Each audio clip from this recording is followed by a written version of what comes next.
It's a bird! It's a plane! It's... Have you ever wondered where the superheroes came from? How did they come to be? Well, I am here to tell you.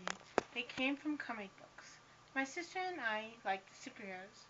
We have always wanted to know where they came from. So I thought that I would investigate into the history of comic books, for that is where the superheroes first got their start.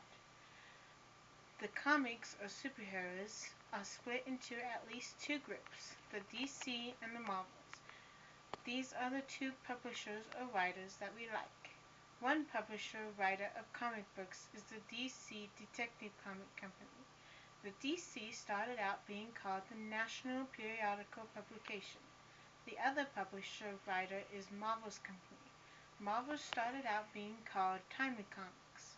The superheroes have weaknesses. The idea comes from the Old Testament. Samson in the Old Testament had a weakness, that if he cut his hair, his strength would go away. So the characters gave the superheroes weaknesses like kryptonite or Superman. Some of the Greek gods inspired some of the superheroes. For instance, the Greek god Hermes inspired the Flash. There are 13 stages of comic books, eras, or time periods for things that happened.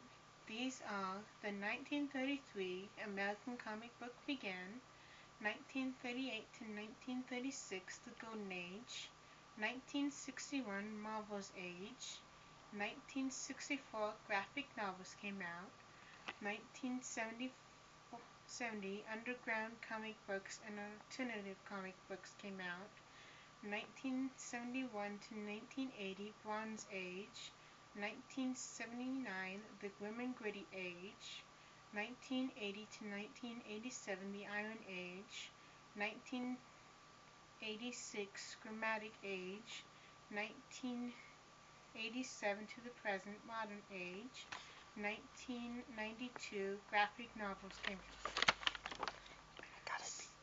So, have you really wondered? Well, now you know. That is where and how the superheroes came to be. That is the history of comic books, because comic books started it all. There's no reason why superheroes shouldn't go on forever, said Stan Lee. Now, when you watch a superhero movie like Superman, Batman, or the Avengers, you will know where that character came from and the history behind that character.